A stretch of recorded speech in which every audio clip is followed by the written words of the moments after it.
Hello and welcome to Resettled, the ECDC ACC podcast. My name is David Combs and I'm your producer and host. This month's episode is sponsored by Anthem Blue Cross Blue Shield, and we're grateful for their sponsorship. This month, I spoke with Dr. Wakar Uddin about the Rohingya people with a special focus on the Rohingya refugee crisis.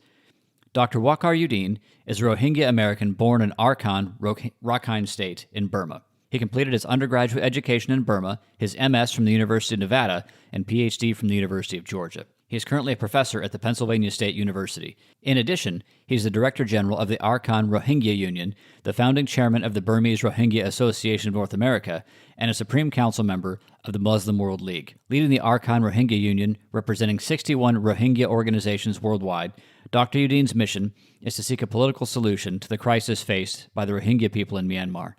Dr. Uddin has led the international advocacy for the political and human rights of the Rohingya people in Myanmar at the United Nations General Assembly, Security Council, Human Rights Council, OIC Council of Foreign Ministers, and legislative and government bodies in several countries. Dr. Uddin has been working with the U.S. Department of State for over a decade on Rohingya issues. He has testified at hearings on the Rohingya issues at the U.S. Congress, Canadian Parliament, British Parliament, OIC Council of Foreign Ministers, and the OIC Ministerial Contact Group. Dr. Uddin has received OIC International Leadership Awards in 2019 for excellence in leadership working with the Gambia's Justice Minister in the International Court of Justice on the Rohingya genocide case, which is currently advancing. We're honored to have him this month.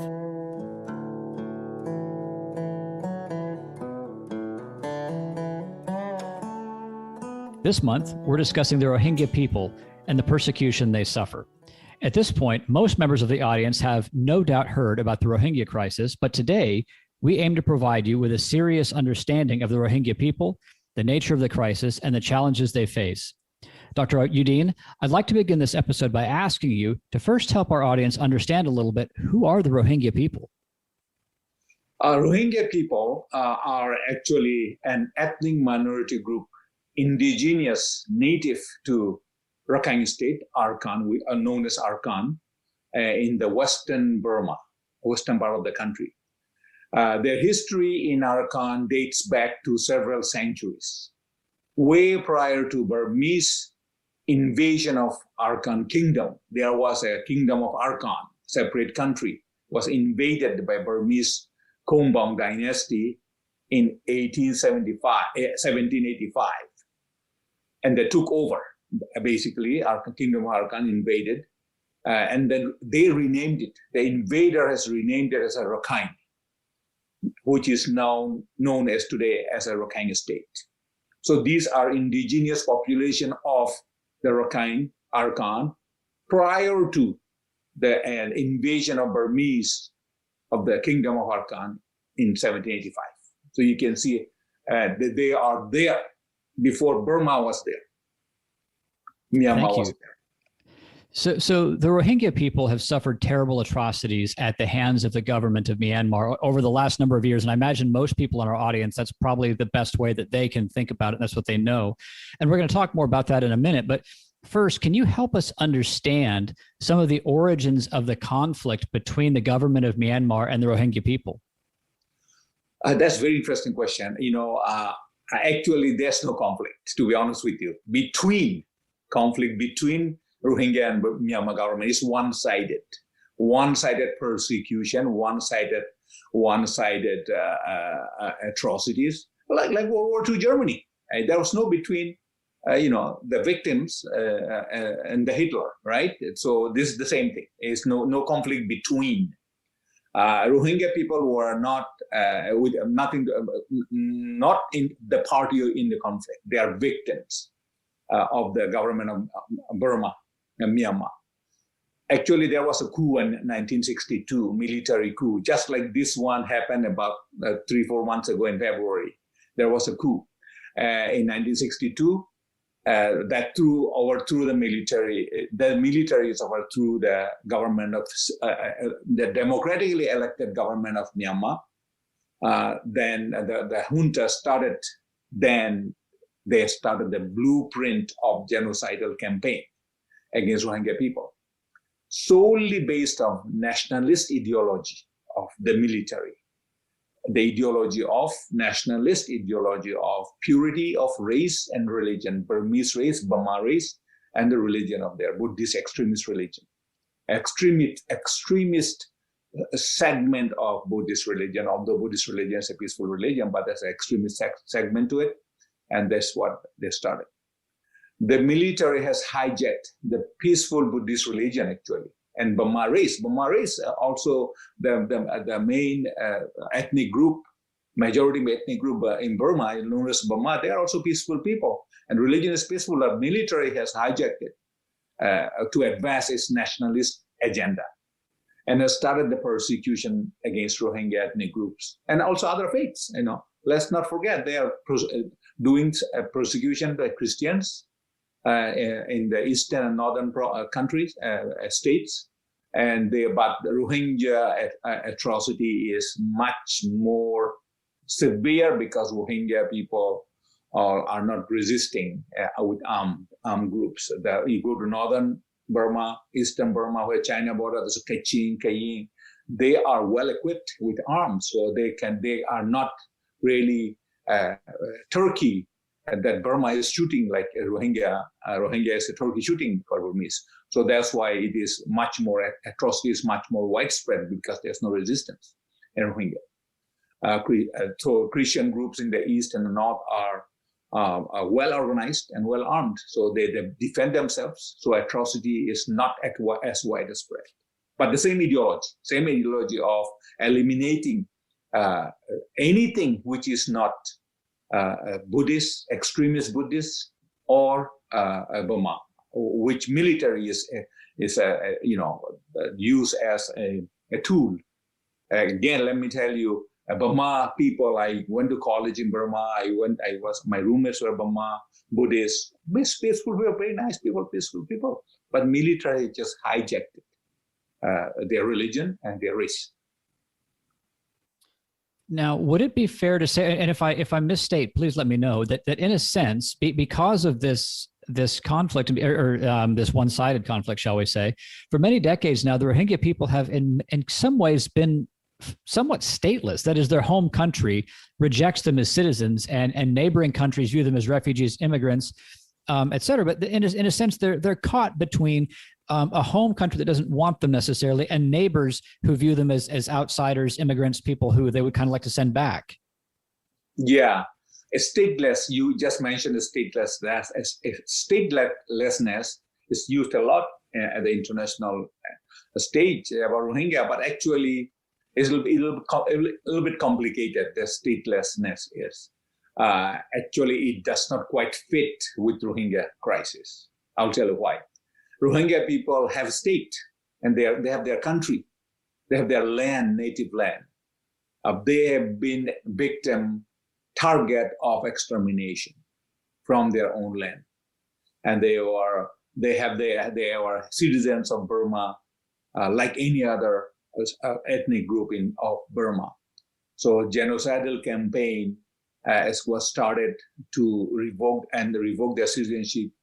And then that have paved the way for elimination of the population, aiming at expulsion to neighboring countries, Bangladesh, India, Pakistan, Malaysia, Indonesia, Thailand, and Middle East, Saudi Arabia, and Gulf states, and many countries, about at least 10 dozen countries, they have been. So it was easy task for Burmese military, just force them out. The people will try to save their lives. And Bangladesh has more because it's neighboring country. Now you can see the population is also in India. You see a lot in Malaysia, people going through across the ocean, going with the boat. Pakistan has 500,000 Rohingya. Pakistan has, and Saudi Arabia has about 350,000 people. So they are scattered all over the map, basically. A violent assault on Rohingya has resulted that there was a series of sequences of violent attacks on Rohingya civilian population by Burmese military. There's one in 1979 called Nagaming Operation King Dragon, they name it, to eliminate Rohingya. And 1992 to 2012 and 2017, the latest one that you have seen. And that's why Rohingya has to flee to safety to other countries, and not just Bangladesh, anywhere they can find safety. That's why I mentioned about at least a dozen countries. That's a really important point. I'm glad you made it. Now, speaking of So these, again, go ahead. let me just step back. So those countries, you mentioned one thing, they are not wanted. Rohingya people are not those countries, from those countries. For example, Bangladesh, an overpopulated country, meager resources. Bangladesh is not equipped to take additional burden of population, where it is struggling with its own population of heavily populated. Some other countries like that. So they are very sympathetic to Rohingya. They are hosting a lot of Rohingya, but who will want somebody that coming, leaving their lands? They also want. It's not that they do not want them. Host countries want them to go back to their country of Burma and reclaim their rights. If people keep coming, and Burmese will encourage people keep coming to other countries, but it will encourage Burmese government to expel more, to drive out more, because they know it's going to work. So these countries have been very, very generous to Rohingya people. That they are. It's not that they are not wanted, but strategically they wanted them to go back and reclaim their rights. And some of this country has economical impact also. Well, I think that's a really important nuance, and I'm really glad that you mentioned it. Now, in a previous discussion, you and I talked about in the early 1980s, Myanmar implemented a citizenship law, and that ends up being very important in this overall conversation and the overall narrative arc of what exactly it is that's going on. Can you tell listeners about the citizenship law and the implications for the Rohingya people? It is 1982 citizenship law. It is widely known as the Black Law. It was drafted and enacted by the military dictatorship. They used to have a socialist communist type, some kind of institution. They used to call it a parliament. How can a dictatorship have a parliament? They have their Politburo type parliament. So they will pass that citizenship law, and that they drafted and passed it, and that has avoided the existing citizenship law. They were drafted and in effect since 1947. That's called 1947 Constitution. They avoided that and replaced that 1947 Constitution, the citizenship law according to that Constitution, and 1982 citizenship law. The military's law, the citizenship law, has three categories of citizens, namely citizen, associate citizen, and naturalized citizen. That is the person belonging to an indigenous race. Okay, indigenous race. That's defined by indigenous race, or children of the indigenous race, or lived in British colonial period. Rohingya ethnic group is an indigenous race. That's why they are trying to, Burmese government, military is defying that Rohingya are not indigenous race. They don't want to recognize the Rohingya as indigenous race, because that brings us to entitlement of our regaining of our citizenship. That's what three. So all the class 1, class 2, class 3. Okay. So Rohingya were class 1 before, but they've been revoked, and then with this all the tricks and the games they played to exclude them. 1823, prior to 1823, blah blah blah. Not 1823 Rohingya are before 1823, before 1785 Rohingya were there, before Burma came. So then class 2 is the citizens of, those who acquired citizenship through 1948 Union citizenship law. It's just basically, and third one is naturalized citizen. So class 2 is a kind of naturalized citizen. It's associate citizen, they call it. And third one is naturalized citizen. That is those who lived in Burma before January 4, 1948. And that's applied to citizenship law after 1982. So there are three classes. So they try to put Rohingya now in class 3, and they were scrutinizing when they will be qualified to get class 3. They are just trying to exclude the population. So there's a cleverly drafted. This 1982 citizenship law was basically targeting Rohingya people, believe it or not. They say, oh, we have 5 countries, different borders. We are surrounded with 5 different countries. We have to have for national interest. We have to have this law. They are actually basically targeting Rohingya, how to eliminate them. So they have revoked the citizenship, and now they are genocide. They are expulsion. These are all the sequential events. So in a sense, this law has imposed, at least on paper, this is kind of where the stuck between status, in a sense, of the Rohingya people comes from. This is sort of where this, and you said earlier that the statelessness is sort of an awkward terminology for it, but this is kind of where it comes from, because the Rohingya people had lived there in the area before the borders were even drawn. So how do people who defend the Myanmar government, how do they defend themselves and the government on these particular points? People who are defending Myanmar government does not know the history or the background of Rohingya people. Myanmar government has a fake, this manufactured narrative that these people are illegal immigrants from such and such country. And those people who do not understand the Rohingya and the Arakan, Kingdom of Arakan, Burmese invasion, people who are living there before the Burmese invasion of Arakan and taking over. That's why they're defending, but they need to be educated. So while the Rohingya people have suffered persecution for decades, the experience that probably most listeners, I would imagine, are most familiar with is the crisis that erupted in the year 2017. Can you talk a little bit about the circumstances that triggered that massive movement of Rohingya people out of Myanmar and into Bangladesh? Oh, okay. Yeah. This is the major event, catastrophic event. In August 2017, military claiming that a local armed group, okay, those thugs or something, every community has thugs, homemade weapons, spears, machetes, swords. So there's a group known as ARSA. Okay, so Myanmar government has attacked that the ARSA group, local armed group, a small tiny group. Some people call them bandits. Attacked the police outpost. You know what? The interesting thing is that Myanmar government said 25 policemen were killed, attacked by this group. That could not be independently verified. There's no picture of it. There's no police victims. There's no name of the policeman. There's nothing about them. Simply said that 25 policemen were killed. So there's no way to verify. It's just it could be a propaganda, highly likely to be a propaganda to just set off this sequence of events. It's created by the military.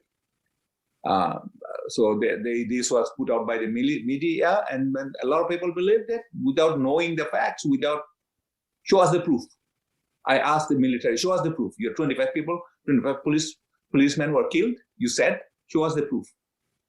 So they cannot come up. So on that pretext, the military has assaulted Rohingya villages, saying that, we need to do ground clearance. And these groups are everywhere in the Rohingya villages. Over 420 villages have been reduced to ash, burned down completely, because they are eliminating. They call it ground clearance.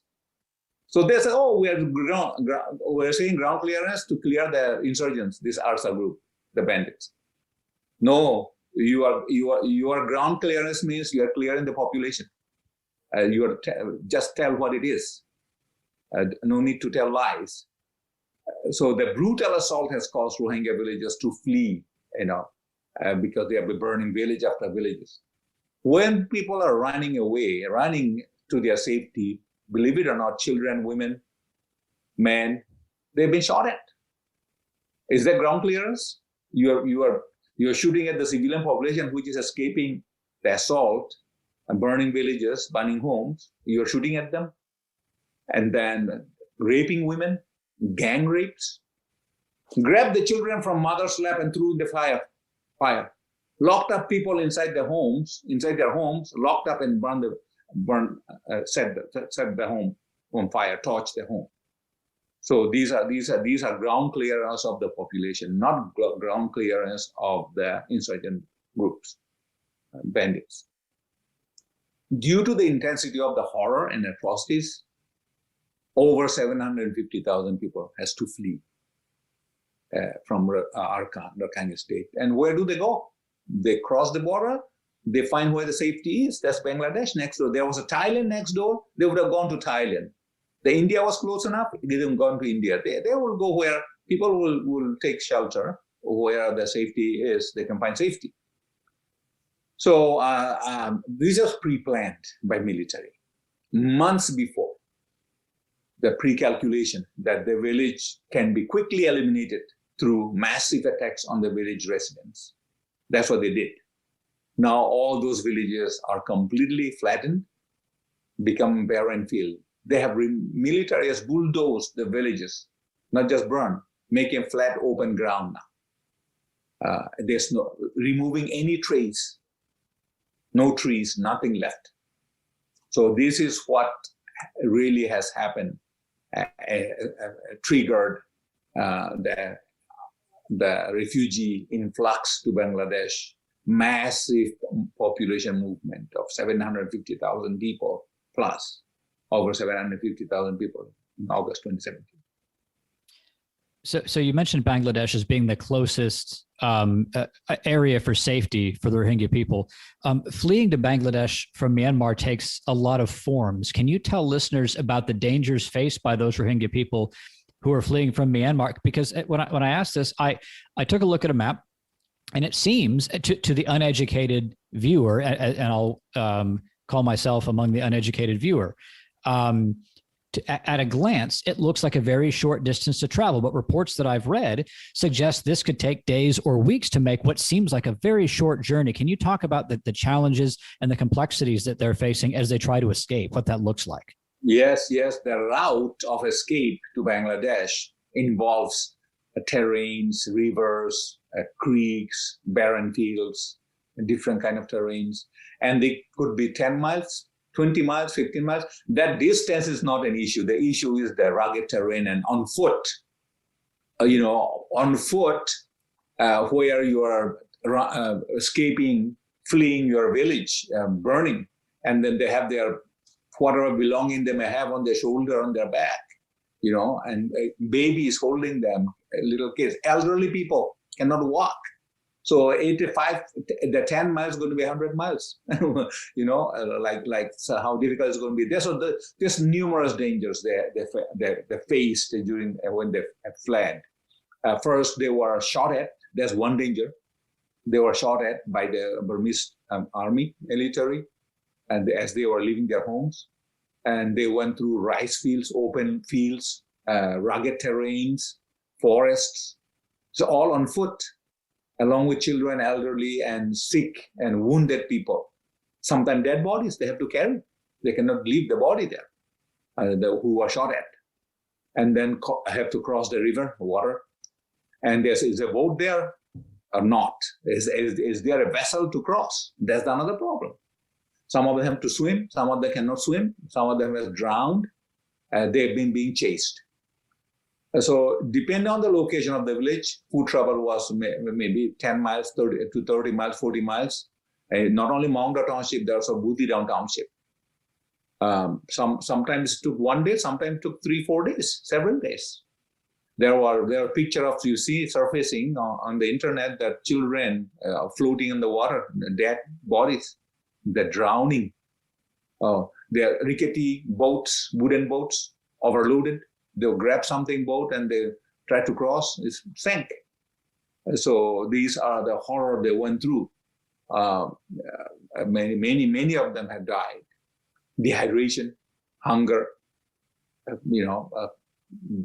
illness, weakness through illness. They're so weak to walk.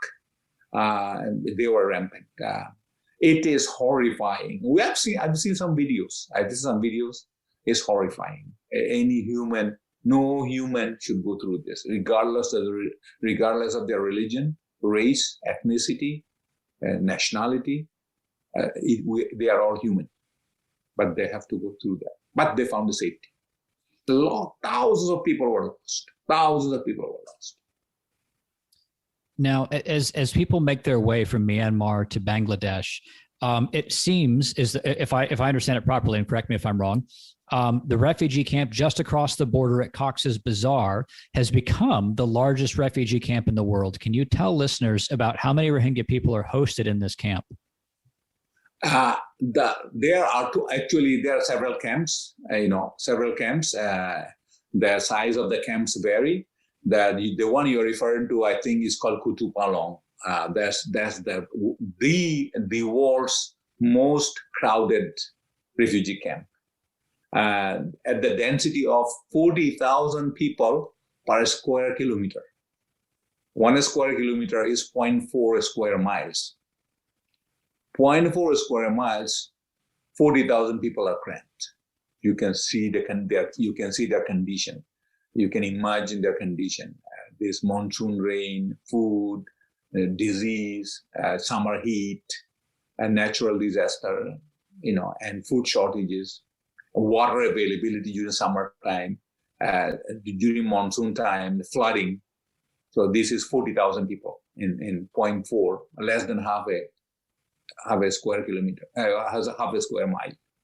And if I remember the raw number, so you're talking about 40,000 people per square mile, but there's somewhere on the order of 720,000 people across in the entirety of this sort of the multiple camps. Is that number about right? Yes, 750,000. It increased.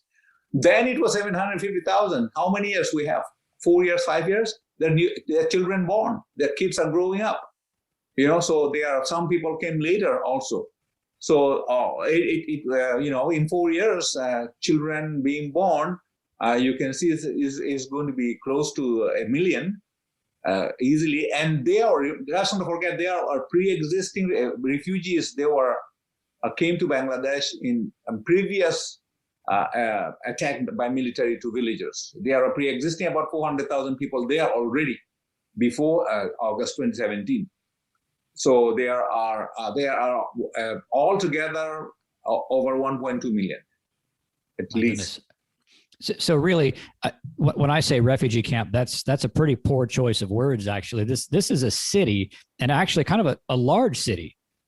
Yes, large. You can call a large city. You can call a large slum.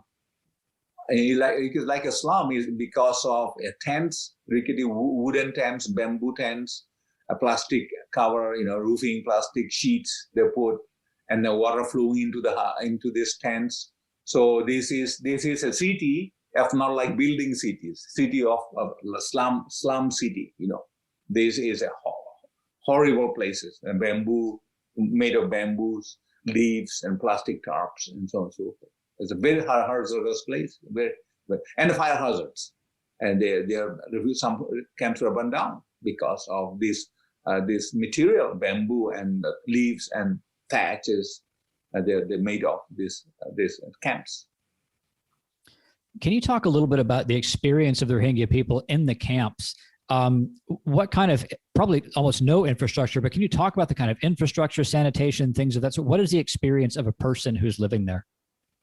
It's just like a floating community. There's no infrastructure. These are tents. These are slum, and they're on the hillside. Some of them are on the hillside. Some of them are on the foothills. Some of them are on the flood plains. There are limited food and medical supplies. A place like concentrated place like that of nearly over 1.2 million people, new refugees and previous refugees, older refugees. Children are going without education. They have understood the book.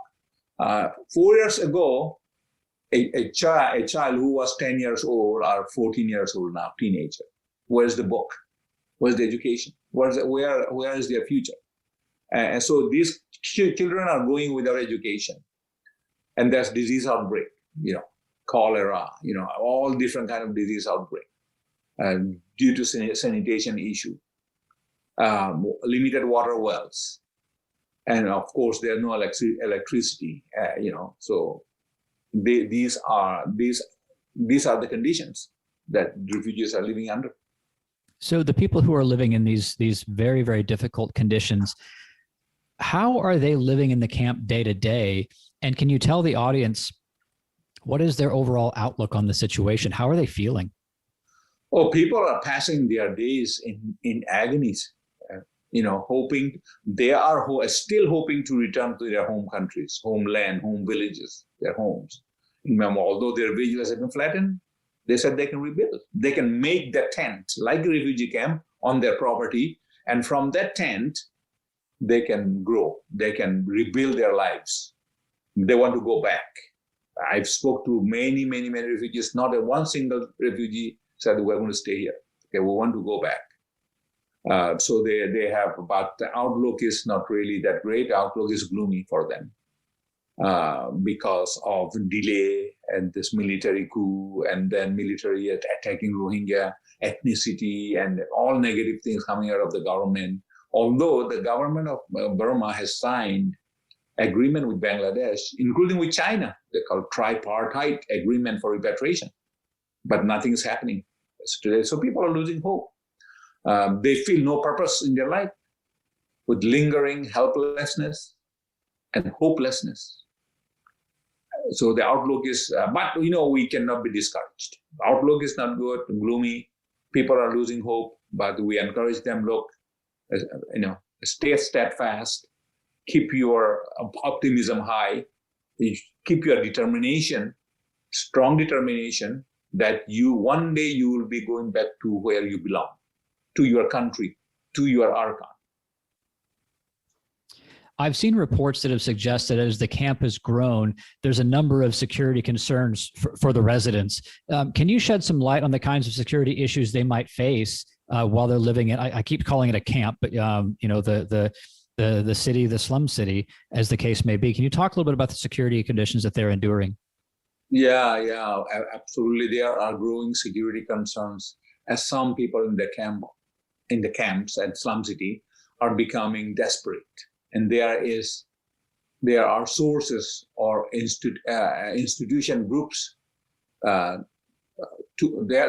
nobody there. Basically, let me put it there. No sources, no institution, no groups to guide them and mentor them to this rapidly growing generation. Young kids are growing, as I said earlier.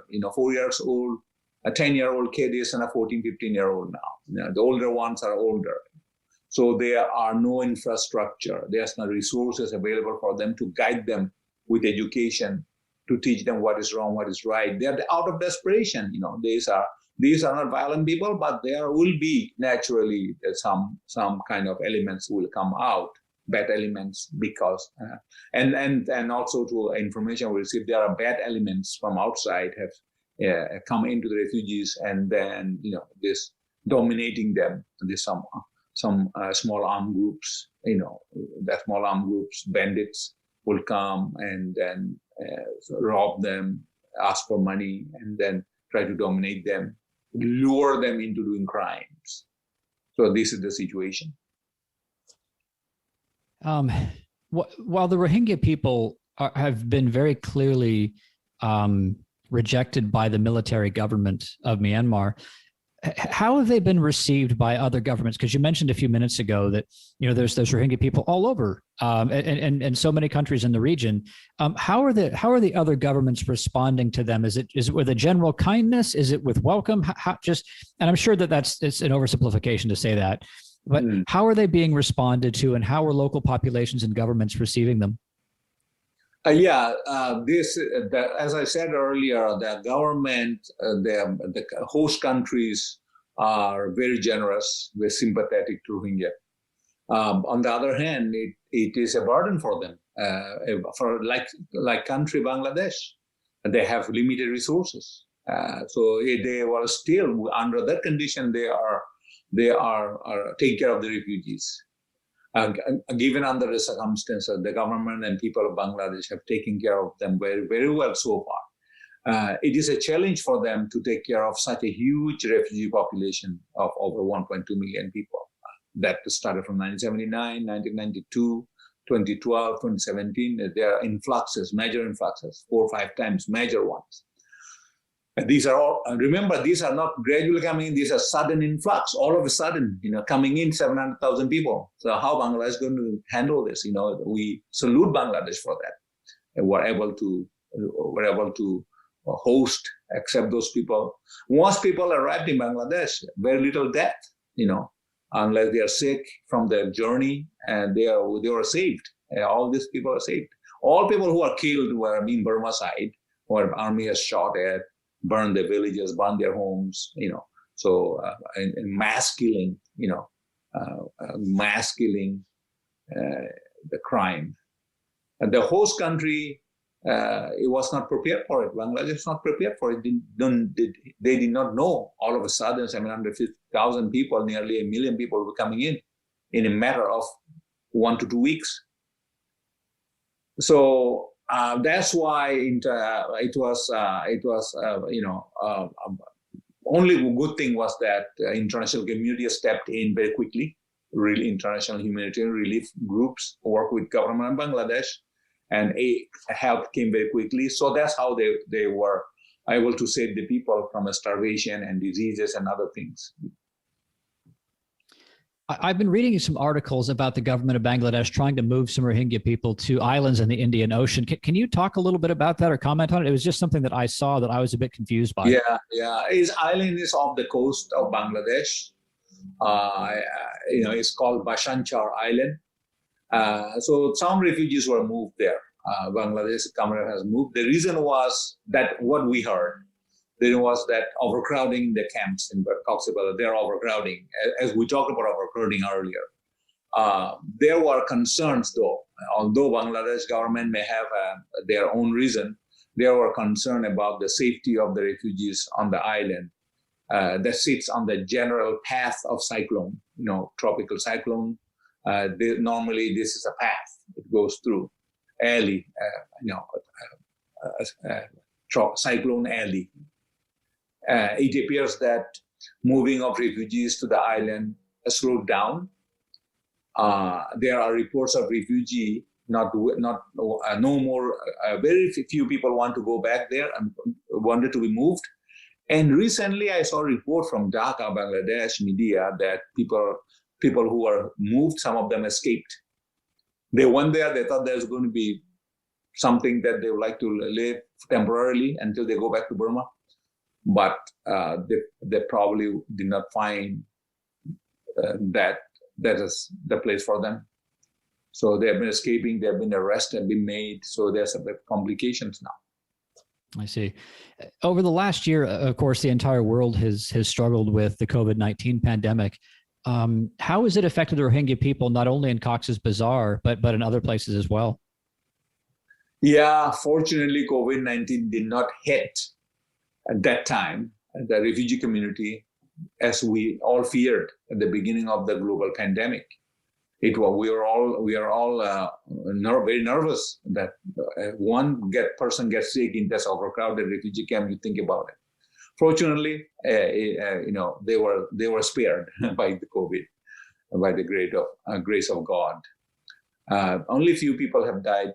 Only few dozens, maybe I would say less than 100 have died from the COVID. And generally, Rohingya community in many other places were not affected widely in the refugee camps, beside those affected spots where people died.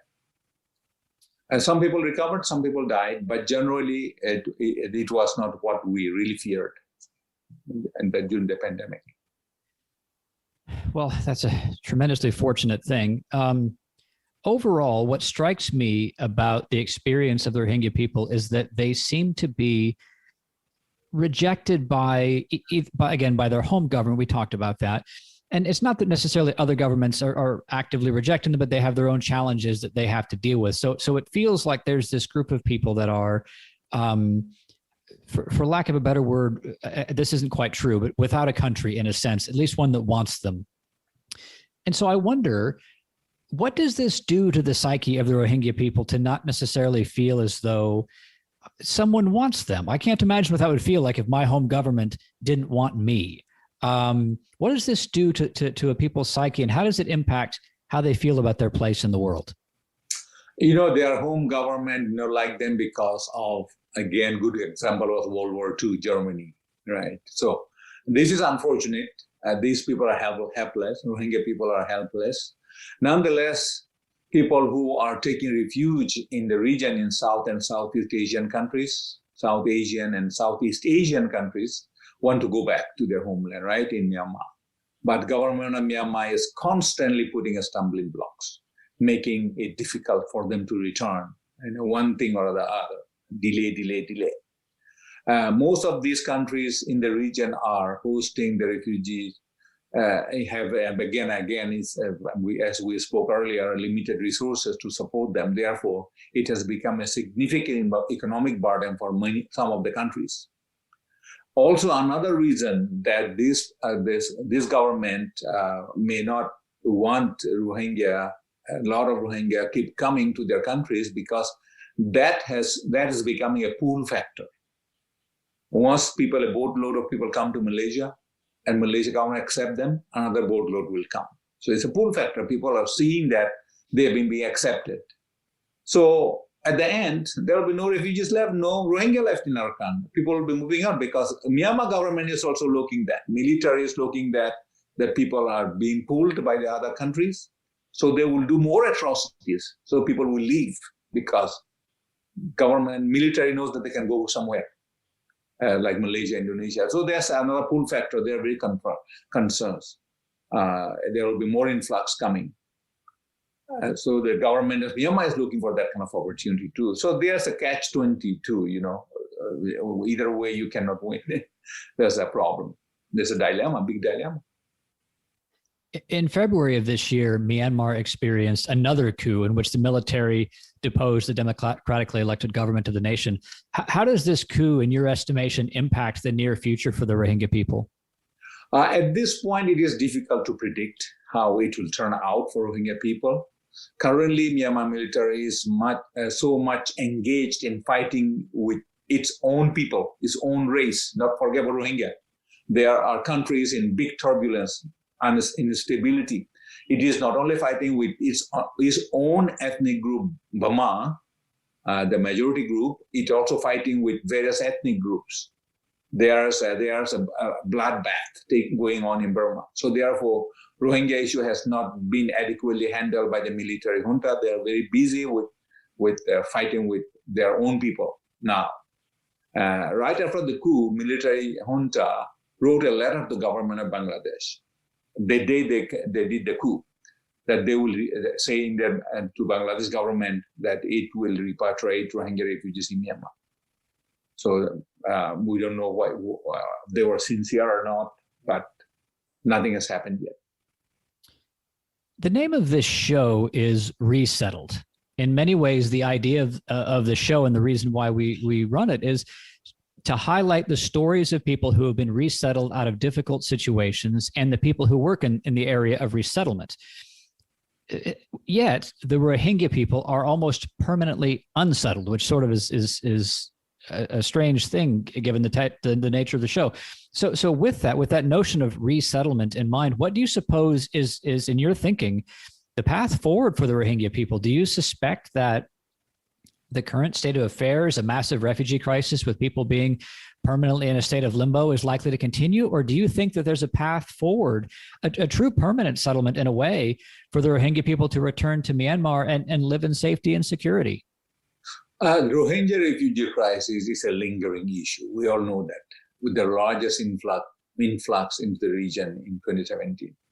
There's significantly two large refugee crises also took place earlier in 1979 and 1992. In both earlier cases, and during those cases, in 1979 and 1992, there were repatriations actually, believe it or not. Although they did not repatriate all of them, but significant number of people were repatriated during those influx. Now Myanmar has signed, as I said earlier, a tripartite agreement with Bangladesh and China for repatriation of Rohingya refugees. Since China, a big supporter of Burma, is involved in this repatriation agreement, we're hoping that repatriation will likely going to take place. But the question is how soon? Is China going to be active in this agreement that he has signed? Is going to be China is going to put pressure on Myanmar to take people. China is part of the signatory on this agreement. So it's up to China, which has mediated the agreement, and up to Myanmar to comply with the agreement. So we'll have to wait and see. There's always hope. We are not going to, our people are not going to be giving up the hope, because it is our land, it's our country, it is our Rohingya peoples of Arakan. So they have to go back one day, sooner or later. So there's any number of potential solutions that could be brought to bear to help the Rohingya people. But if asked, what would the Rohingya people say? I mean, I shudder to ask you to speak for everyone, but what solution do the Rohingya people most want? Actually, the solution that Rohingya people want is simple. It's not complicated. That is turning the clock back to before 1962, when the Rohingya people had all their rights and treated equally by the democratically elected government of Burma, like any other citizen and of the country. So before 1962, Rohingya were the ethnic group that had full citizenship like anybody else, that had rights with all the rights until 1962. And after 62 military coup, they have been revoked. So we want that back, as simple as that, with rights, citizenship, and safety and security. The problem can be solved once the government of Myanmar reinstates their full citizenship, just turning the clock back. Reinstate the full citizenship like it was on ethnic-based Rohingya, and give them all basic rights and security. And the socio-economic issues in the long term. People will have to live, and it comes slowly. Once they have their security, once they have their citizenship back, once they have their rights, and they can build themselves, and the socio-economic issue will be addressed gradually. And then come peaceful coexistence. There are other fellow citizens, other ethnic groups, and we have lived peacefully with them. We can live peacefully again all together as a citizen of Myanmar. This is what the people want. Just a simple thing that is making complicated by Myanmar government, Myanmar military.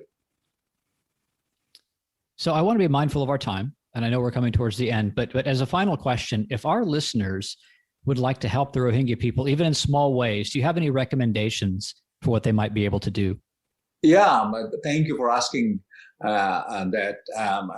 Your listeners, your audience can do a lot of things. That is doable. First, I will give you some example. First, the American public, the listeners, may want to reach out to their elected officials in Washington to continue to work with the Biden administration to officially determine the genocide, Rohingya genocide, which will be an added value to the Rohingya genocide determination case in the International Court of Justice. This is going to be a long-term solution. It is going to be a permanent solution. This is going to have severe impact because Myanmar government is being held accountable at the International Court of Justice. So we need official support from the US government. They are supporting us officially now, but there has to be one step further, need to go. Determination of once the US government said, okay, this Rohingya crisis, a genocide. And that will have a lot of added value to the ICJ court case. In the US, there is limited public awareness on the Rohingya issue. There are a lot of people know, but there are still limited awareness. So the listeners can reach out to the local and national news media and advocate for more and regular coverage on Rohingya issues that you do not see a lot. Sometimes you see CNN at the bottom, there's a writing comes up, occasionally you see the story, but not widespread. Other channels the same. So on the Rohingya issue, increased coverage on Rohingya issue issue. Not just when there's a crisis. You see, that's the difference.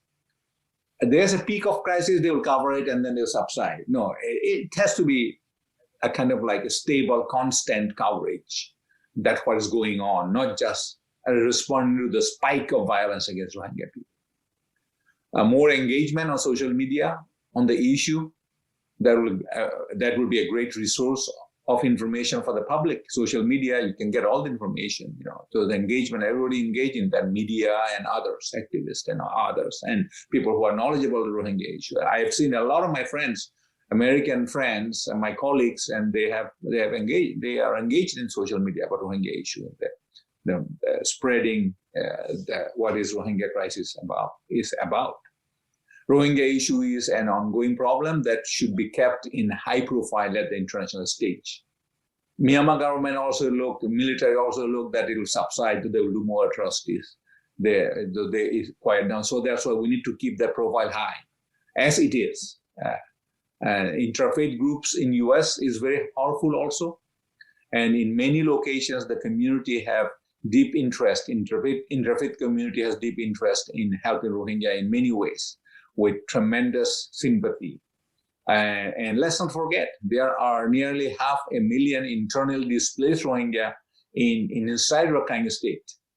We talked a lot about in Bangladesh, Malaysia, Indonesia, and other countries, but there are a significant number of refugees, we call it IDP, internally displaced person, camps inside their state. Their houses were burned, homes were burned, villages were burned. They have nowhere to go, so they are in camps. Very little humanitarian relief is reaching to those IDP camps, 11 of them in Rakhine State, due to the limited international relief groups working there. So there are limited international relief groups. They need to be increased. Despite that need to be increased, their activity needs to be increased. That's why we can do a lot from here, U.S. Citizens, American public, and international community can do. Despite the challenges in dealing with Myanmar government, the international relief organization must step up in their efforts to increase their presence in the Rohingya IDP camps in Myanmar. This is very important because they have been hidden there, back there. Nobody knew about them. There have been a lot of crises there. So that's going to be very important. International agencies. There are a lot of international agencies there. Your listeners, audience can reach out to U.S. government agencies, and there are U.S. government agencies. They are already working. Some of the agencies are working, but there are other agencies can get involved. And Red Cross, UN, United Nations groups, agencies, and the very other private organizations, various to demand greater presence in Rakhine State, Arakan. So there are very limited presence, international organizations there. So that's what the audience can demand, our government and other institutions, UN and others, US public, your audience can demand us. That will be big help to this cause. Dr. Uddin, thank you so much for joining us. It has been an honor speaking with you. My pleasure. Thank you very much. Thank you for having me to speak on Rohingya issue.